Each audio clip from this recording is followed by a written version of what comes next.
Hello everyone, welcome back to the channel. Today we're discussing a story that has sparked serious conversations across Africa. Ghana, Nigeria has officially requested that the African Union place xenophobia in South Africa on its agenda. And this issue was discussed during the Pan-African Parliament. This has raised important questions. Is xenophobia becoming a continental issue? Should the African Union intervene? What exactly happened during the discussions? Stay with me because we'll explain everything in simple terms.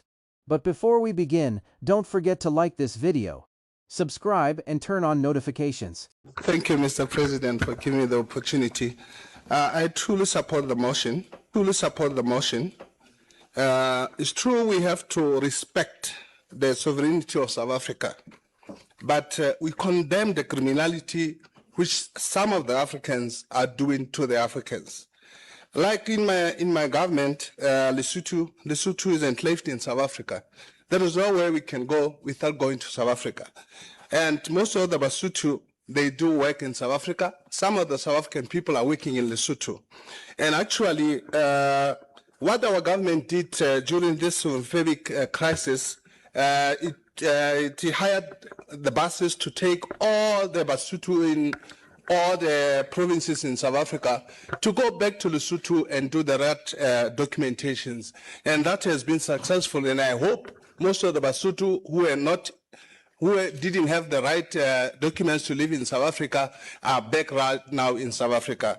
Truly, I support the motion. And I think for we as Africans, it's a wake-up call that we should stop misusing our minerals and giving them to the foreign people, and so that we improve and we try to build up our economies so that our dependence will not be only on South Africa. I thank you, Mr. President. Thank you, Honorable Anthony Akol in Uganda. Mr. President, before we came to this parliament, the Minister of Foreign Affairs of Uganda gave us a report whereby 3 Ugandans were killed in South Africa. 1,130 Ugandans were evacuated from South Africa, and they were still in a camp where they were being cancelled. Mr. President, this actually goes against the 2063 agenda of the African Union. And the Africa we want, which is looking at integrated, peaceful, and prosperous continent where Africa can more freely conduct business, study, work, and live in mutual respect and security. Undermining the African citizen itself. I just learned from this house, yes, actually from the President of South Africa, that there is a word called Afrophobia. In a situation where Africans are hating fellow Africans, it is totally primitive. And to the worst of itself, we are behaving not even like animals. Because at least animals, they know their sectors, that we are animals. Maybe we are pigs, we have to be together. We are goats, we be together. We are what, we be together. But we are Africans, we cannot even decide to be together. This is totally wrong. I therefore think South Africa has National Action Plan 2019, which guards against this action and is not being implemented. We should not shy up to talk the truth about it.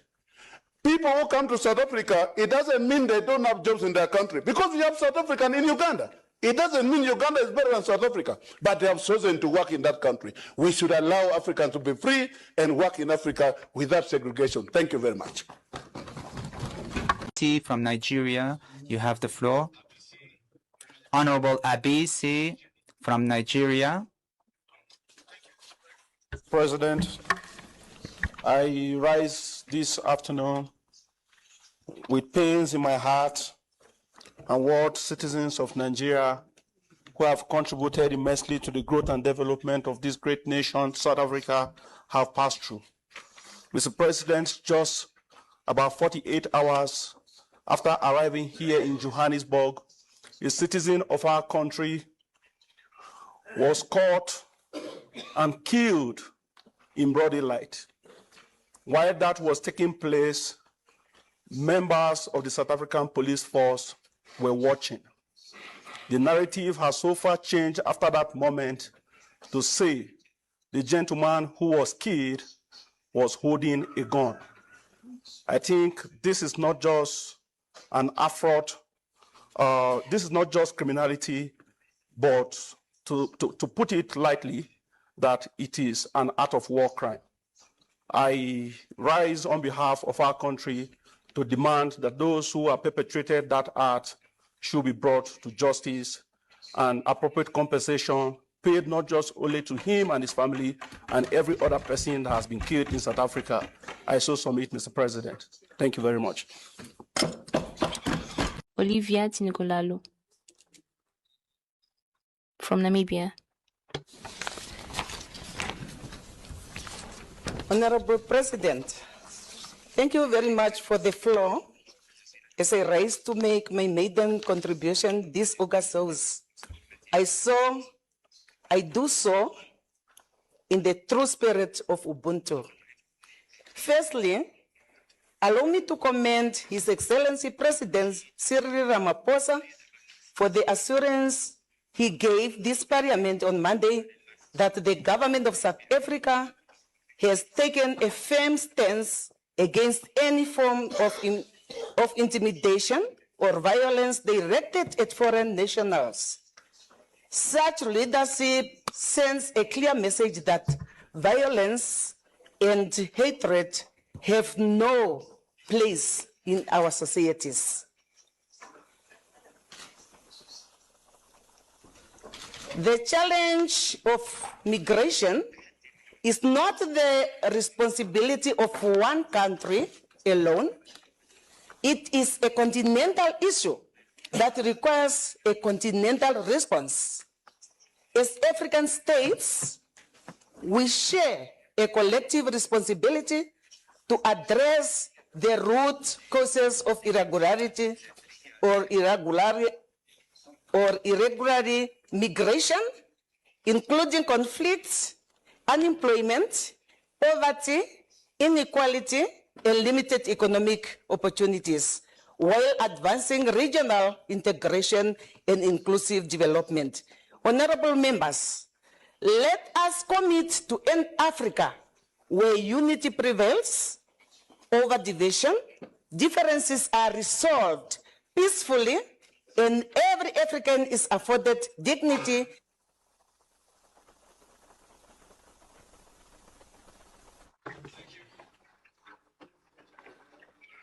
Thank you, Honorable. Let them chase everybody back home. Let all of them come back here. Let all of them come back here. Even if the whole Nigerians come here, I will not agree with them that Nigeria, with all the resources, with our numbers, one single Nigeria should go outside this country to go and look for greener pasture. Oh. It is uncalled for. Okay, how many US citizens are in South Africa hustling? How many Canadians are in South Africa hustling? Please answer me. Sure. Answer me. Why are they not attacking the whites who subjected them to apartheid? It has to be Nigerians and some Africans. Why? There is no excuse, if not that we have a very, very terrible leaders here. South Africa repaired they are number one economy in Africa today. What are you doing? Were you not number one yesterday? So please, don't excuse evil. Look at what you are hearing from that presidency in Abuja. Look at what is going on there. I said Jacob Zuma, for overspending $16 million in office to repair his country home. South African youth, they went to his office and pulled him away from there.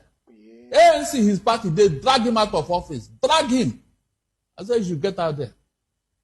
And the last time I checked, they have even chased him out of ANC. Meanwhile, this man was the hit man of ANC when they were fighting apartheid. Jacob Zuma was their hit man. He knows the grave of all the saboteurs. Yet when he comes to governance and the economy, they said, no, you can't spoil this economy for us. You can't embezzle our money. That is governance, for God's sake. Can it ever happen here? No, tell me the truth. Can it happen in your Nigeria? How did you lose your position yesterday? Why? Is it not the same of bad leadership? Stealing right, left, and center. Somebody will steal money openly and he's proud that they are talking, making noise. South Africa cannot tolerate it. Even their president, Ramaphosa, he is battling for his political survival because they said certain money, $4 million was missing from his farm, his own farm. Oh. He did not account for it. Can you just imagine? My own money. If it were Nigeria, they say, what concern you? Not my money. They want him to account for that money. Why did he not report it? Look, right. don't go there. Don't go there. You have a terrible leaders at home here. You are telling me stories. The money that has been stolen away is enough to report this country. That nobody, in fact, people will be coming here, will be the one chasing them away. 210 trillion missing. Up to today, nobody is talking about it. As if that is not. Look at what we're hearing today. About the fake agency. And then unaccounted 8.8 trillion. Just imagine. When you are wasting all this, so how will you repair the country? How? Please don't tell me the truth. How will you repair this country when you are stealing all this money? Do you know that some Nigerians are richer than Nigerians that talk to you now? Do you know? Those who took that 210 trillion naira, are they not Nigerians? Some Nigerians are richer than Nigeria as I talk to you now. So what are you saying? Let them chase everybody back home. Let all of them come back here. Let all of them come back here. Let them come back. Shame on Ghana. Shame on Nigeria. And shame on every African government that chooses political theater over honest leadership. It's deeply baffling that these two countries, which have in the past deported each other's citizens without hesitation, are now joining forces to lecture South Africa about immigration and human rights. Ghana and Nigeria are both members of the Economic Community of West African States. ECOWAS is a redundant regional club of dictators who spend all of their parliamentary sessions gossiping and slandering other regions and countries that are doing better and serving their citizens. Their presidents, Mahama and Tinubu, preach democracy while practicing the exact opposite. They have turned what should be a platform for regional cooperation into an opportunity to attack South Africa while ignoring the crisis within their own borders. They consistently spew venom and make reckless and irresponsible statements. For months, these politicians have spent an unusual amount of time discussing South Africa in their legislatures and on social media. Instead of focusing on corruption, unemployment, poverty, and the conditions driving their own citizens to leave home, they have chosen to obsess over South Africa's anti-illegal immigration marches. They focus on the symptom while refusing to confront the cause. They make a diagnosis and a prognosis without first examining the patient. They talk about purported xenophobia, but fail to recognize the basic fact that every sovereign nation has the right to implement its immigration laws. Neither do they ask the obvious question: why are so many of their own citizens leaving their countries in search of opportunities elsewhere?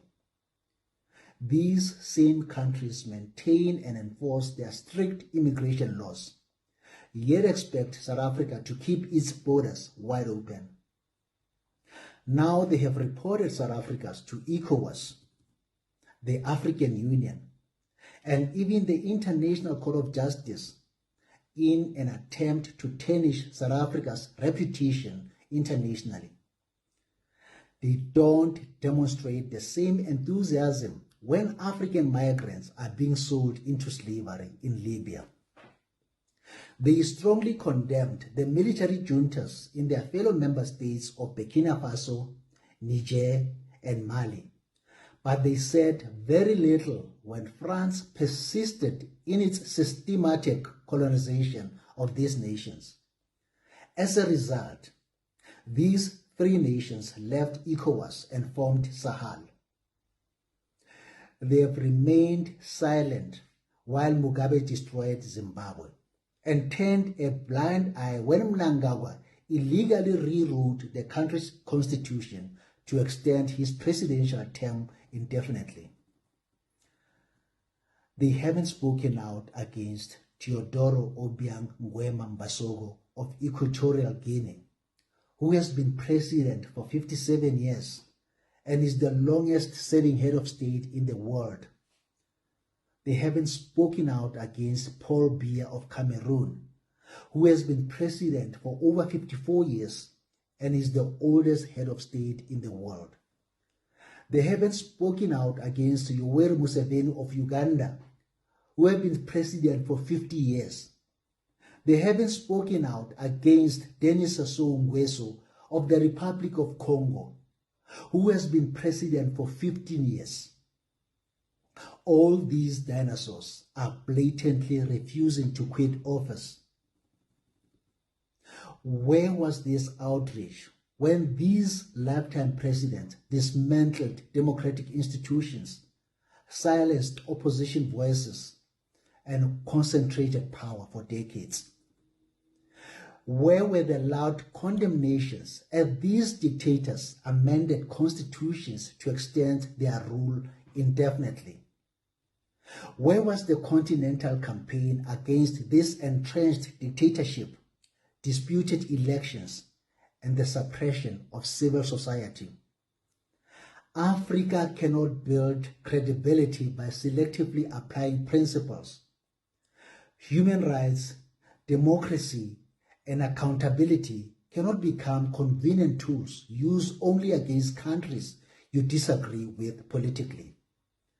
If we truly care about the future of Africa, then let's confront every injustice with equal courage, not only the ones that make convenient headlines. Let's stop exporting blame and start exporting solutions. South Africa deserves honest engagement, not political grandstanding. And Africa deserves leaders who solve problems instead of searching for scapegoats. The discussions could encourage greater cooperation between African governments, stronger migration policies, improved protection for migrants, more dialogue between South Africa and other African countries, educational campaigns promoting African unity. Ultimately, any major decisions would involve the African Union and individual member states. This discussion reminds us that migration affects almost every country. Finding solutions requires cooperation, respect for the law, and open dialogue. Whether you agree with Ghana's request or believe South Africa should handle the matter domestically, one thing is clear. The conversation about migration and xenophobia remains important for Africa's future. Now I'd like to hear from you. Do you think the African Union should play a bigger role in addressing xenophobia? Share your thoughts respectfully in the comments. If you enjoyed this video, don't forget to like,